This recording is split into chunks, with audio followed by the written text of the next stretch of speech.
Okay, folks, welcome to our Torah reading. And we are going to be starting a new book today. We are looking at the book that the traditional church calls Exodus. But in the Torah, the name of this book is called Shemot. And it comes from Shem, meaning name, but when you put the oat ending on there, you get names plural. And usually as it typically is, the name of the book is in the first line of the book. So of course you see now these are the names. And so that's where the book gets its title from the term names, and in Hebrew, this is Shemot. But in your typical English Bibles, you would see that as Exodus. Okay, so we're gonna just read through here and discuss however anyone would like to discuss. So there's a lot of names in here as the chapter namesake, but we're going to try to do the best we can. Now, these are the names of the children of Israel which came into Egypt. Every man in his household came with Jacob. Reuben, Simeon, Levi, and Judah, Issachar, Zebulun, and Benjamin, Dan and Naphtali, Gad, and Asher. And all the souls that came out of the loins of Jacob were 70 souls, for Joseph was in Egypt already.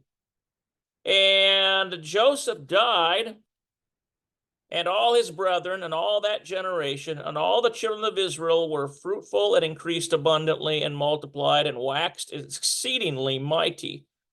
And the land was filled with them. So they were very populous. They had many, many, many, many children, and those children had many, many, many, many children.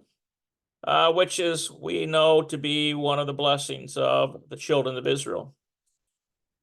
Now there arose up a new king over Egypt, which knew not Joseph. And he said unto his people, Behold, the people of the children of Israel are more and mightier than me.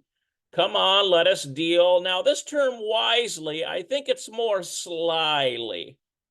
Let us deal slyly with them, lest they multiply. And it came to pass that when there falleth out any war, they join also unto our enemies and fight against us, and so get them up out of the land.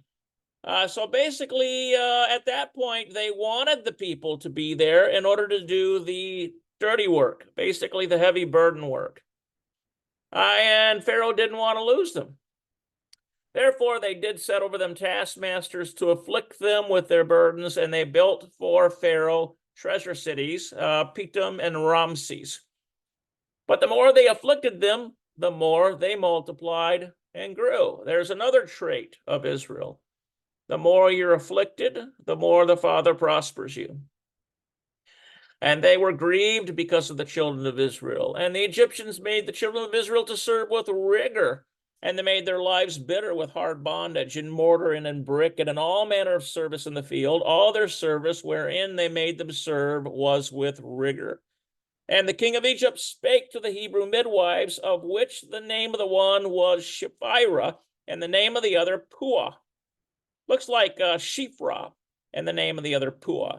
And he said, when you do the office of a midwife to the Hebrew women, and see them upon the stools, if it be a son, then you shall kill him. Look at that. Look at how wicked that commandment was. But if it be a daughter, then she shall live. But the midwives feared Elohim and did not as the king of Egypt commanded them. There's our first example in the Bible of disobeying government authority in favor of what is right.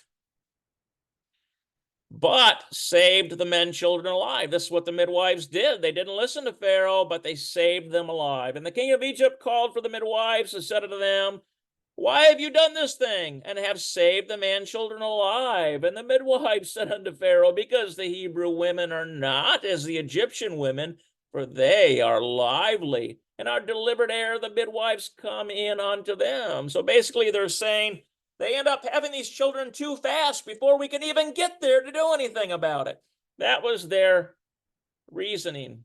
Of course, it was not the true thing, which is our second. This is the second time we see in the scripture where the Bible gives righteous label to those who would lie to authority in order to keep evil from happening. So think about that.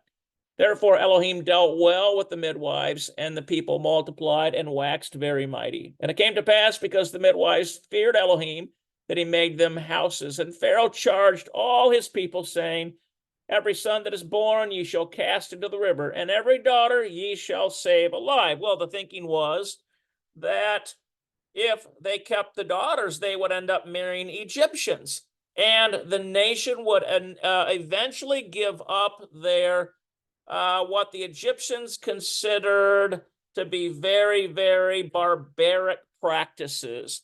You know, mountain god type practices. They were not sophisticated in the mind of the Egyptians, and so they figured, well, if there's so many daughters, they'll marry Egyptians and they will civilize the people.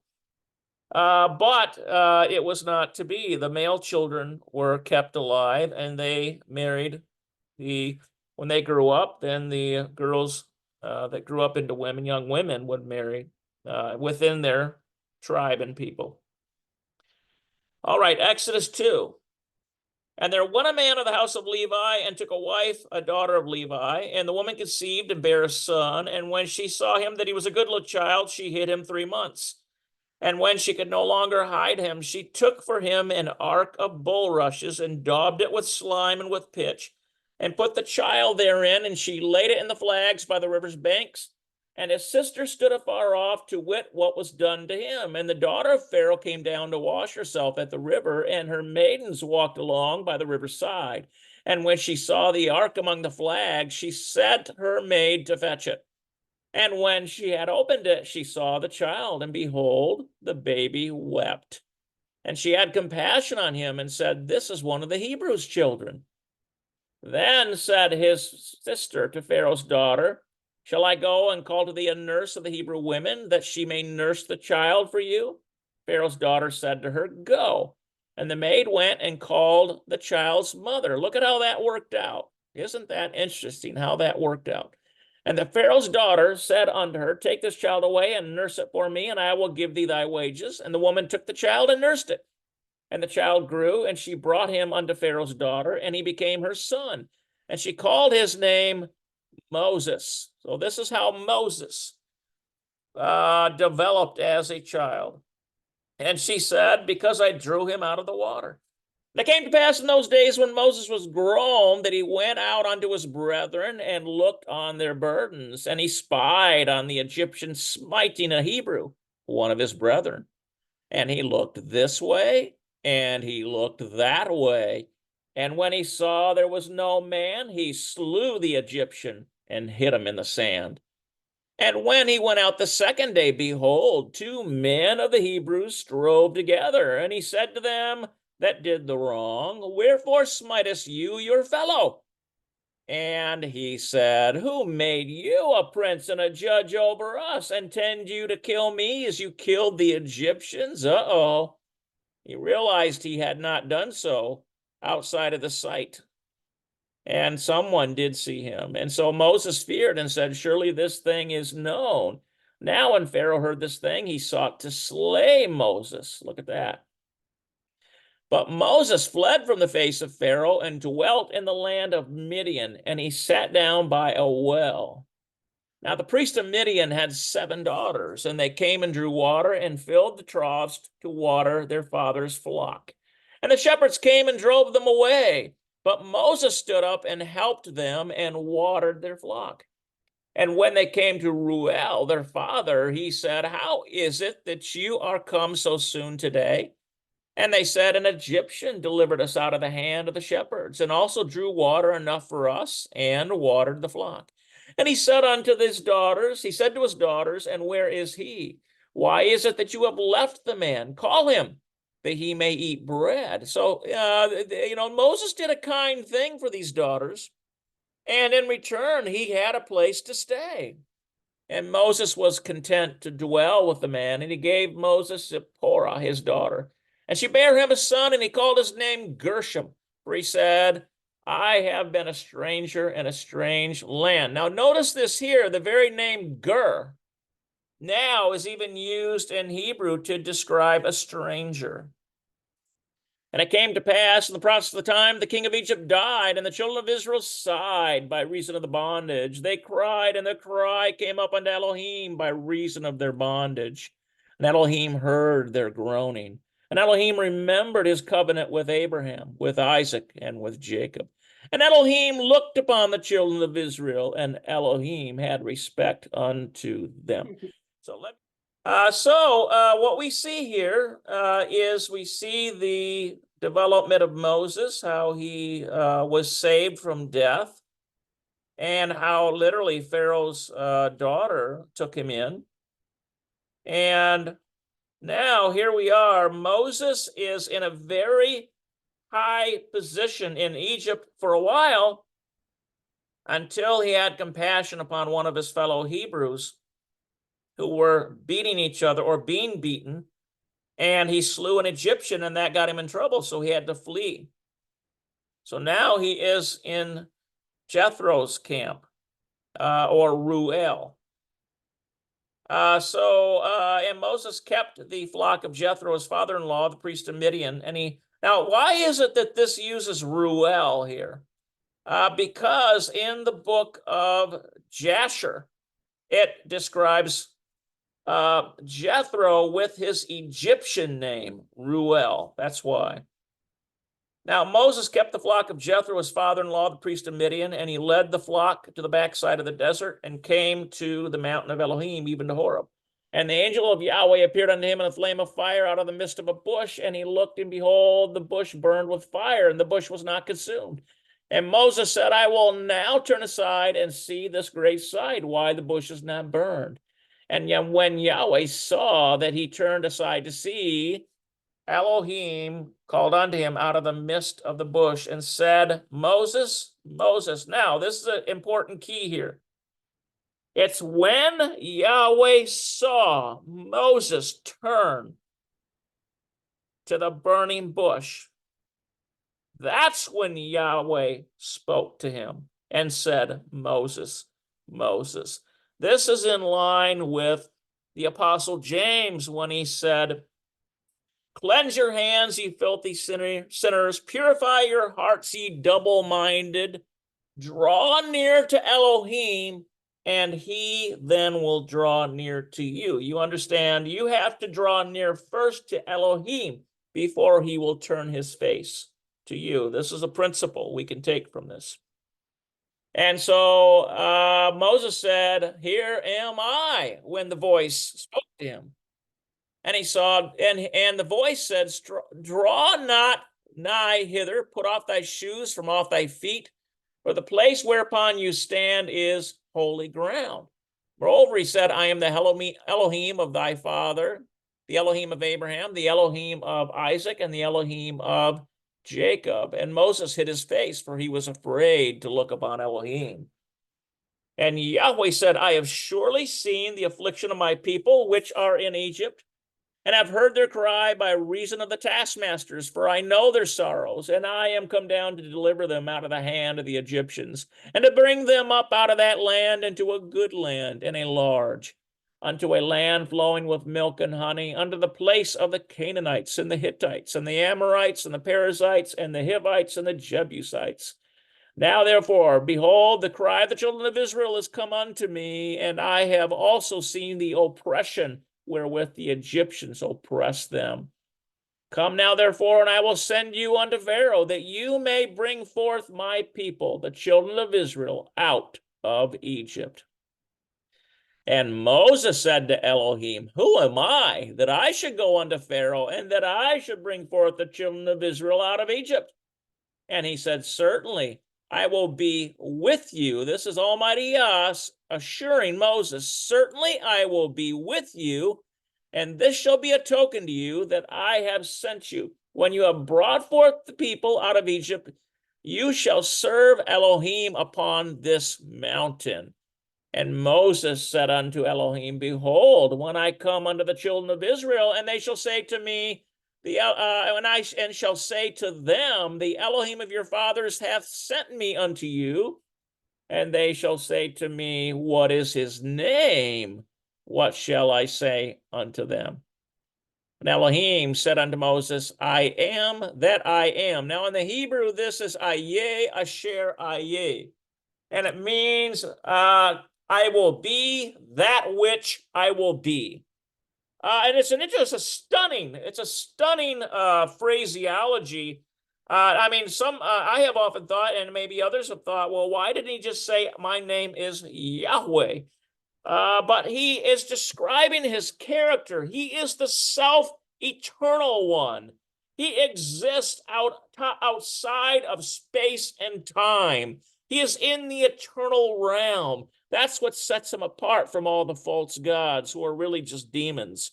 They themselves are created, but Almighty Yahweh, he is the uncreated one. He is the creator. And he said, Thus you shall say unto the children of Israel, I am hath sent me unto you. And Elohim said moreover unto Moses, Thus shall you say to the children of Israel, Yahweh Elohim of your fathers, the Elohim of Abraham, the Elohim of Isaac, and the Elohim of Jacob, hath sent me unto you. This is my name forever, and this is my memorial unto all generations. Go and gather the elders of Israel together and say unto them, Yahweh, Elohim of your fathers, the Elohim of Abraham, of Isaac, and of Jacob, appeared unto me, saying, I have surely visited you and seen that which is done to you in Egypt. And I have said, I will bring you up out of the affliction of Egypt unto the land of the Canaanites, the Hivites, the Amorites, the Perizzites, the Hivites, and the Jebusites. Looks like they had Hittites, then Hivites, Jebusites, into the land flowing with milk and honey. And they shall hearken to your voice, and you shall come, you and the elders of Israel, unto the king of Egypt, and you shall say to him, Yahweh, the Elohim of the Hebrews, has met with us, and now let us go. That's what they're going to say to Pharaoh. Here's Pharaoh. He had all this free labor, and they're going to come right up to him and say, let the people go. We beseech you 3 days' journey into the wilderness that we may sacrifice to our Elohim. Now, notice this. It's not let the people go forever. It's simply let the people go to worship Almighty Yahweh. Why? Why is this process in place? Because remember, they had sold themselves, their bodies, their possessions, their freedom, their liberty. They had sold themselves and everything they had in order to be preserved during the 7 years of famine. We had learned about this in the previous chapters of Genesis, and how Joseph was used to give great wisdom to the Pharaoh in that day and teach him how to store up food for 7 years. And so that the 7 years that would come after that of great famine, they would be able to survive. And not just the Egyptians, but everyone who came to Egypt at that time. And so they had sold themselves. And so notice that there is a legal aspect here. It's not let my people go forever, but it's just let my people go for 3 days in order to serve Elohim. So look at how this has progressed. And I am sure that the king of Egypt will not let you go. That's probably an understatement.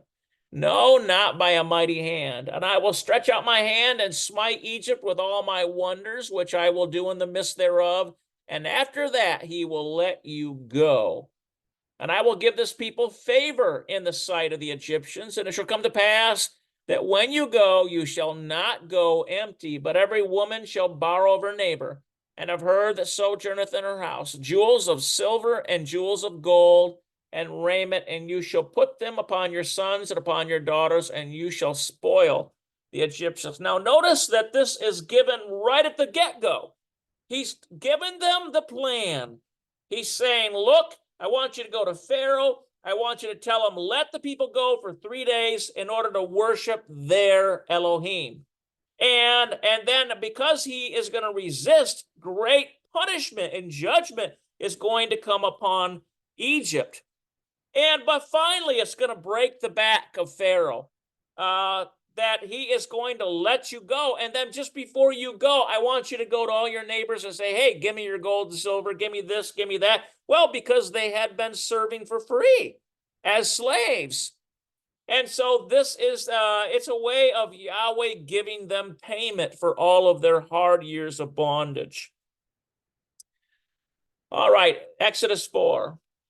And Moses answered and said, but behold, they will not believe me, nor hearken unto my voice, for they will say, Yahweh hath not appeared unto thee. And Yahweh said unto him, what is in thy hand? Now notice Moses is saying this.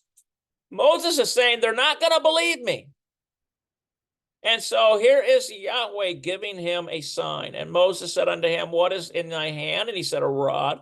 And he said, cast it on the ground. And he cast it on the ground. It became a serpent. And Moses fled from before it. And Yahweh said to Moses, put forth thine hand and take it by the tail. And he put forth his hand and caught it, and it became a rod in his hand, that they may believe that Yahweh Elohim of their fathers, the Elohim of Abraham, and the Elohim of Isaac, and the Elohim of Jacob hath appeared unto thee. And Yahweh said furthermore unto him, put now thine hand into thy bosom. And he put his hand into his bosom. And when he took it out, behold, his hand was leprous as snow. And he said, put thine hand into thy bosom again. And he put his hand into his bosom again and plucked it out of his bosom. And behold, it was turned again as his other flesh. So there's a second sign. The rod that becomes a snake, and his hand that becomes leprous and then turns back healthy again. And it shall come to pass that if they will not believe thee, neither hearken to the voice of the first sign, that they will believe the voice of the latter sign. And it came to pass, if they will not believe these two signs, neither hearken unto thy voice, that you shall take of the water of the river and pour it upon the dry land, and the water which you take out of the river will become blood upon the dry land. So there's three signs: the water sign, the leprous hand sign, and the rod becoming a snake sign. So Moses is armed with power and with signs. Whenever Yahweh calls someone to do something great like this, he arms them with signs and with power. And Moses said unto Yahweh, O Yahweh, I am not eloquent, neither heretofore, nor since you have spoken unto thy servant, for I am slow of speech and of a slow tongue. And Yahweh said unto him, who hath made man's mouth? Or who maketh the dumb, or deaf, or the seen, or the blind? Have not I Yahweh? Now therefore go, and I will be with thy mouth, and teach you what you shall say. And Moses said, O Yahweh, send, I pray you, by the hand of him whom you will send. And the anger of Yahweh was kindled against Moses, and he said, is not Aaron the Levite your brother? I know that he could speak well. And also, behold, he cometh forth to meet you, and when he sees you, he will be glad in his heart. And you shall speak unto him, and put words in his mouth, and I will be with your mouth and with his mouth, and will teach you what you shall do. And he shall be your spokesman unto the people, and he shall be, even he shall be to you instead of a mouth, and you shall be to him instead of an Elohim. And you shall take his rod in your hand, wherewith you shalt do signs. And Moses went and returned to Jethro his father-in-law, and said unto him, let me go, I pray you, and return unto my brethren which are in Egypt, and see whether they be yet alive. And Jethro said to Moses, go in peace. And Yahweh said unto Moses in Midian, go return unto Egypt, for all the men are dead which sought thy life. And Moses took his wife and his sons, and set them upon his ass, and he returned to the land of Egypt. And Moses took the rod of Elohim in his hand. And Yahweh said unto Moses, when you go to return into Egypt, see that you do all these wonders before Pharaoh, which I have put in your hand, for I will harden his heart, that he shall not let the people go. And you shall say unto Pharaoh, thus says Yahweh, Israel is my son, even my firstborn. Isn't that a powerful statement? Israel is my son, even my firstborn. And I say unto you, let my son go, that he may serve me. And if you refuse to let him go, behold, I will slay your son, even your firstborn. Wow. And it came to pass by the time in the end that Yahweh met him and sought to kill him. Now, look at this. This is kind of it's kind of switches gears here a little bit, because it's almost like here now we have Moses. He is at the inn, and Yahweh is seeking to kill him. It's very strange, because it's like it switches gears in such a sharp, unexpected way. But this has to do with circumcision. Then Zipporah took a sharp stone and cut off the foreskin of her son and cast it at his feet and said, surely a bloody husband are you to me. So there must have been, I can only suspect, that Moses wanted to obey Yahweh and circumcise his son, but Zipporah didn't like the idea. And so it could be that because of this, maybe Moses' life was in danger, and therefore Zipporah finally relented for his, I'm just supposing here, but trying to read between the lines. So he let him go. This would be Yahweh. Then she said, this would be Zipporah saying this. So she let him go. That would be the son. Then she said, a bloody husband you are because of the circumcision. And Yahweh said to Aaron, go into the wilderness to meet Moses. And he went and met him in the mount of Elohim and kissed him. And Moses told Aaron all the words of Yahweh who had sent him and all the signs which he had commanded him. And Moses and Aaron went and gathered together all the elders of the children of Israel. And Aaron spake all the words which Yahweh had spoken unto Moses, and did the signs in the sight of the people. And the people believed, and when they heard that Yahweh had visited the children of Israel, and that he had looked upon their affliction, then they bowed their heads and worshipped. So they did believe when Moses came to them, and he showed them the signs, and the Hebrew children were looking for deliverance. They were looking for it. They were under incredible hard bondage and very difficult circumstance, and they were looking for any hope. And just imagine the signs that Moses showed them. They knew then that Yahweh Elohim had heard their numerous prayers. Exodus 5. And afterward Moses and Aaron went in and told Pharaoh, thus saith Yahweh, the Elohim of Israel, let my people go, that they may hold a feast unto me in the wilderness. And Pharaoh said, who is Yahweh, that I should obey his voice to let Israel go? I know not Yahweh, neither will I let Israel go.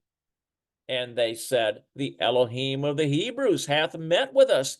Let us go, we pray you, 3 days' journey into the desert, and sacrifice unto Yahweh our Elohim, lest he fall upon us with pestilence or with the sword.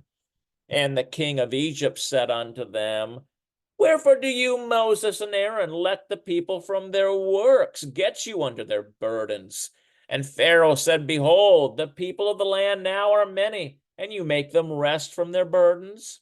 And Pharaoh commanded the same day the taskmasters of the people and their officers, saying, you shall no more give the people straw to make brick as heretofore. Let them go and gather straw for themselves. So look at this. Notice the lesson here. Before deliverance comes, the devil is going to fight like mad to make things harder for you. Before deliverance comes, the devil is going to hit you somehow. And this is the devil hitting the children of Israel. Because now they're not even going to have straw to make bricks. And the tale of the bricks which they did make heretofore, you shall lay upon them, and you shall not diminish aught thereof. For they be idle. Therefore they cry, saying, let us go and sacrifice to our Elohim.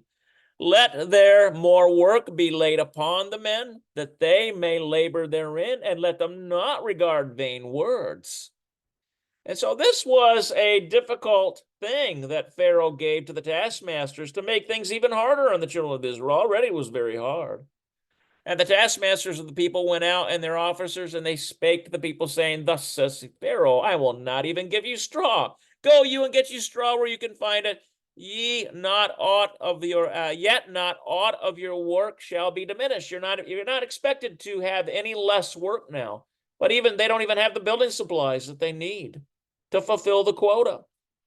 So the people were scattered abroad throughout all the land of Egypt to gather stubble instead of straw. And the taskmasters hasted them, saying, Fulfill your works, your daily tasks, as when there was straw. And the officers of the children of Israel, which Pharaoh's taskmasters had set over them, were beaten, and demanded, Wherefore have ye not fulfilled your task in making brick both yesterday and today as heretofore? Then the officers of the children of Israel came and cried unto Pharaoh, saying, Wherefore dealest you this way with your servants? There is no straw given unto your servants. And they say to us, Make brick, and behold, your servants are beaten. But the fault is your own people. But Pharaoh said, You are idle. Therefore you say, Let us go and do sacrifice to Yahweh. Go therefore now and work, for there shall no straw be given you, yet shall you deliver the tale of bricks.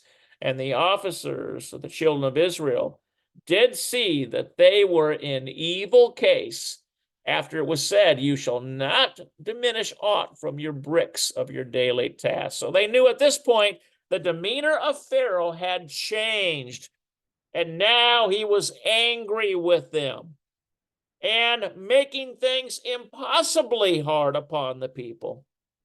And so the children of Israel, they met with Moses and Aaron, who stood in the way as they came forth from Pharaoh.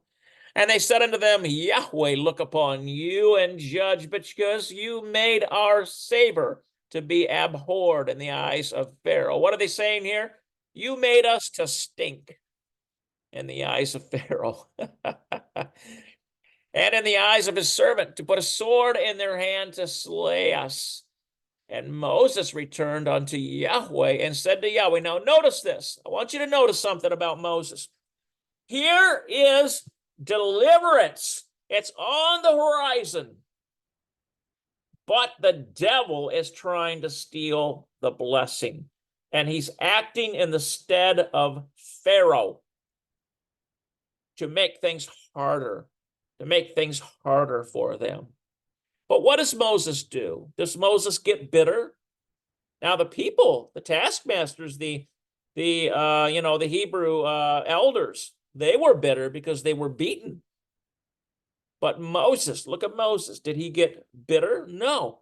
He instead turned his mind and his heart toward Yahweh. Yahweh has the solution when the devil comes in and tries to steal your blessing. You have to turn back to Yahweh. And Moses turned unto Yahweh and said, Yahweh, wherefore have you done so evil and treated this people?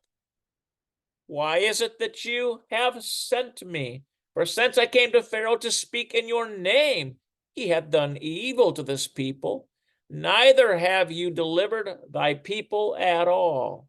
So there's no problem being honest. This was an honest appraisal. Moses was giving an honest appraisal and dealing with Yahweh as if you were dealing with another person. And this is the way we deal with him.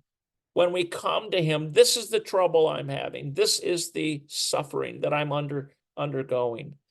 Why is this happening? Help me. I'm trying to keep your commandments. I'm trying to keep the Sabbath. Help me. And this was Moses's attitude. So here's what Yahweh says. Then Yahweh said to Moses, now shalt you see what I will do to Pharaoh, for with a strong hand shall he let them go, and with a strong hand shall he drive them out of his land. So now is the final part where Yahweh makes his bold proclamation. Now I'm going to deal with Pharaoh because he has dealt so evilly with you. And so that is our Torah portion. For the Torah portion part. Now remember that in these scripture readings, there's continuity. between what we have just read regarding the account of Moses, Pharaoh, and the children of Israel who are in bondage. Now we're going to read something from the prophets. There'll be some connection here. So look for that. Okay, so this is in Isaiah chapter 27, 6 through 13 rather. Then we're going to go look in Isaiah 28, 1 through 13. So let's take a look at this. The book of Isaiah, this is in the prophets. And he shall cause them that come of Jacob to take root. Israel shall blossom and bud and fill the face of the earth with fruit. Hath he smitten him as he smote those that smote him? Or is he slain according to the slaughter of them that are slain by him? In measure, when it shooteth forth, you shall debate with it. He stayed his rough wind in the day of the east wind.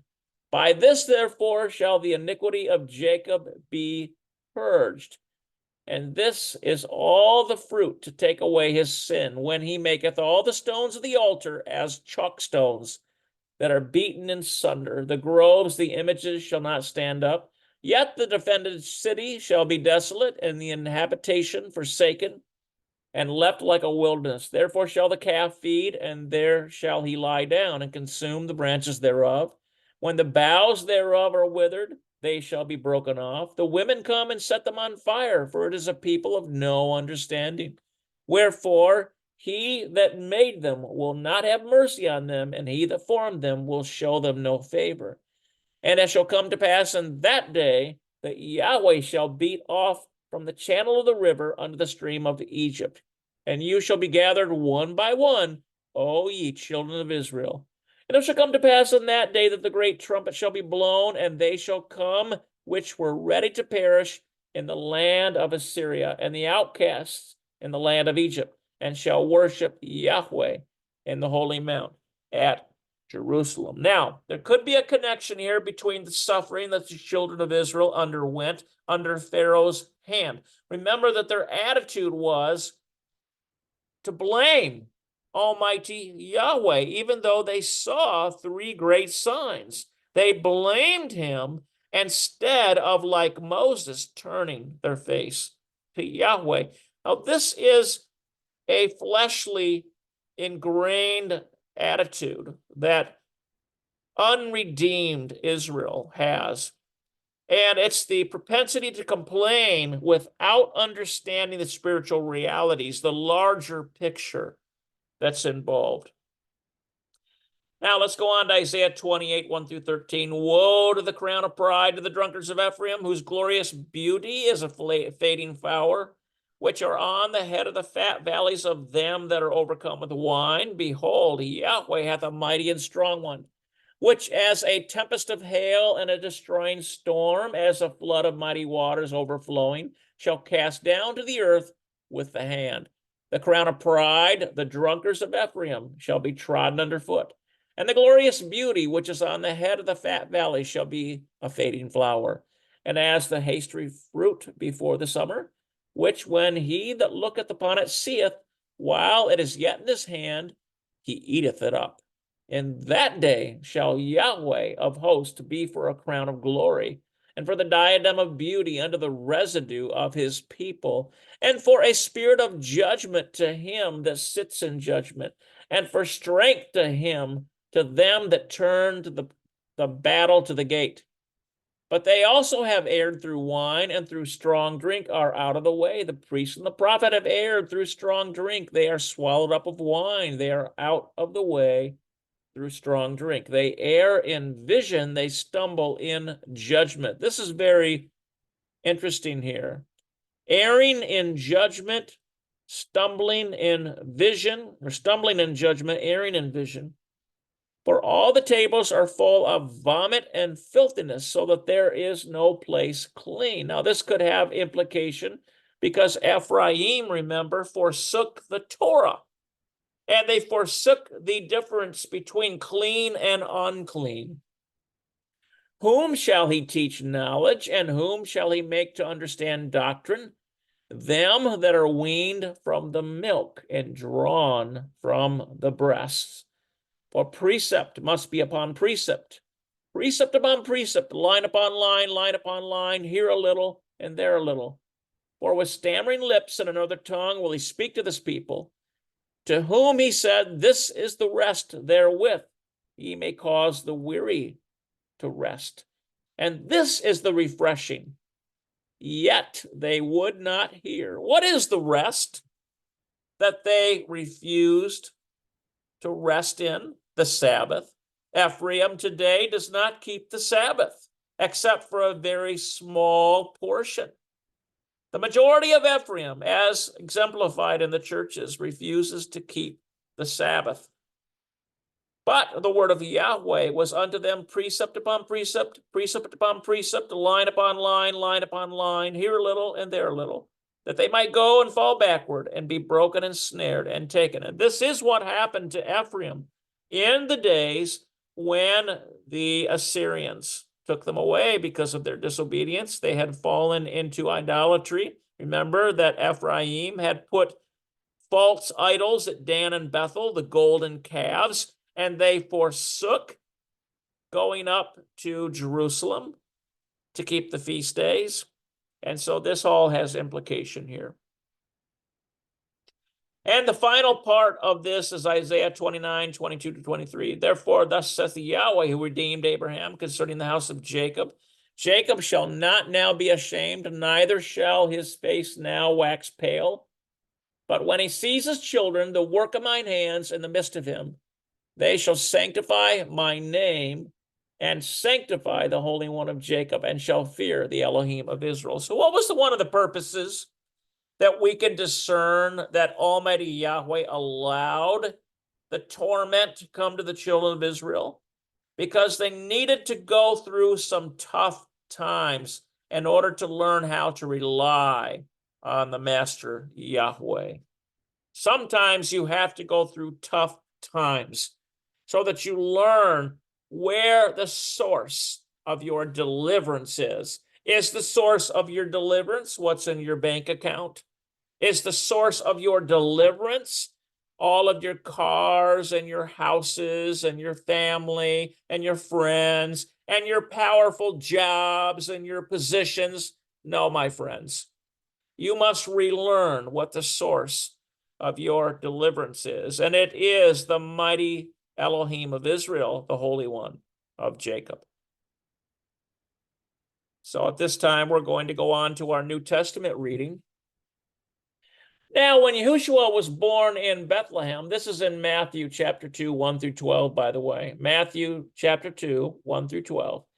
Now, when Yahushua was born in Bethlehem of Judea in the days of Herod, behold, there came wise men from the east to Jerusalem, saying, where is he that is born King of the Jews? For we have seen his star in the east and are come to worship him. When Herod the king had heard these things, he was troubled, and all Jerusalem with him. Why was he troubled? Why was Herod troubled? Because here are these strangers coming from the east saying, hey, we know that prophecy says there's going to be a king born. Well, who was king? Who was in control at that time? Herod. And Herod was a wicked man. He didn't want to be supplanted by someone else. And it was even worse that if prophecy were to appoint someone else, while he was yet appointed of Rome to be king. And so this troubled them, and it troubled his wise men. Continuing on, verse 4, and when he had gathered all the chief priests and the scribes, the people together, he demanded of them where the Messiah should be born. And they said unto him, in Bethlehem of Judea, for thus it is written by the prophet, for you, Bethlehem, in the land of Judea, art not the least among the princes of Judah. For out of thee shall come a governor that shall rule my people Israel. Then Herod, when he had privily called the wise men, inquired of them diligently what time the star appeared. And he sent them to Bethlehem and said, go and search diligently for the young child. And when you have found him, bring me word again that I may come and worship him also. Does anybody really believe that Herod wanted to go and worship the true and rightful king? Absolutely not. He was lying to them. And if we read the narrative, you see that the wise men knew he was lying to them because they were warned about it. And it's interesting here that he uses such, it's almost you can just see the devilish, the snakiness of Herod. Continuing on in verse 9, when they had heard the king, they departed. These would be the wise men. And lo, the star which they saw in the east went before them till it came and stood over where the young child was. When they saw the star, they rejoiced with exceeding great joy. And when they were come into the house, they said, when they were come into the house, they saw the young child with Mary his mother, and fell down and worshipped him.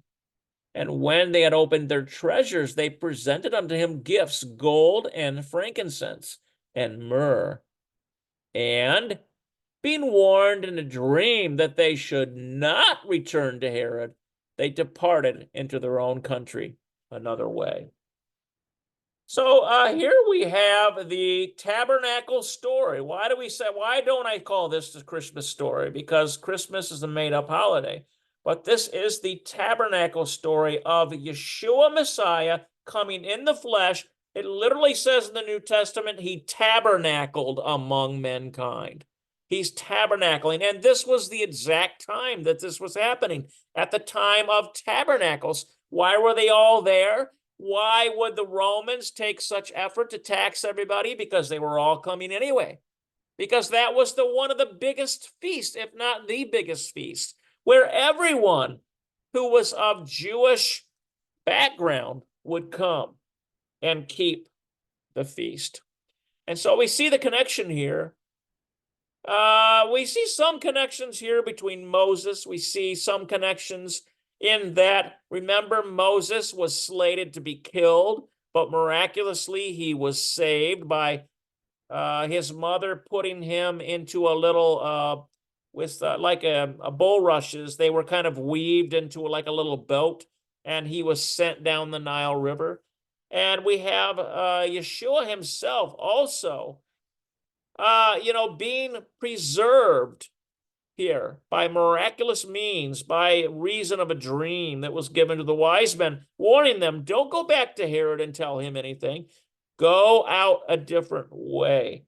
And so we see some of those similar traits here in this passage. Okay, so that is the Torah portion. That is Shemot, names. And next time, we'll get into the next one. So I hope you guys enjoyed this. If there's any comments, any thoughts, put them down in the text to YouTube or put it down in Rumble. We're on Rumble, we're on YouTube, we're on Facebook. Feel free to comment. And yeah, willing, we will see you all next time. So let me look at the, before we go here, let's see here. We have an audience 3 here. Question is, we have been enslaved by a system that seems to be against Yahweh's system and judgment. Yes, that's very good. Yes, it's becoming progressively more like Egypt. And the Western nations, in particular, the United States, is becoming far more oppressive on the children of Israel. Absolutely, and that's correct. So I see that comment there, and thank you for that question. All right, guys, Yahweh's blessings be upon you, and I will say shalom, shalom.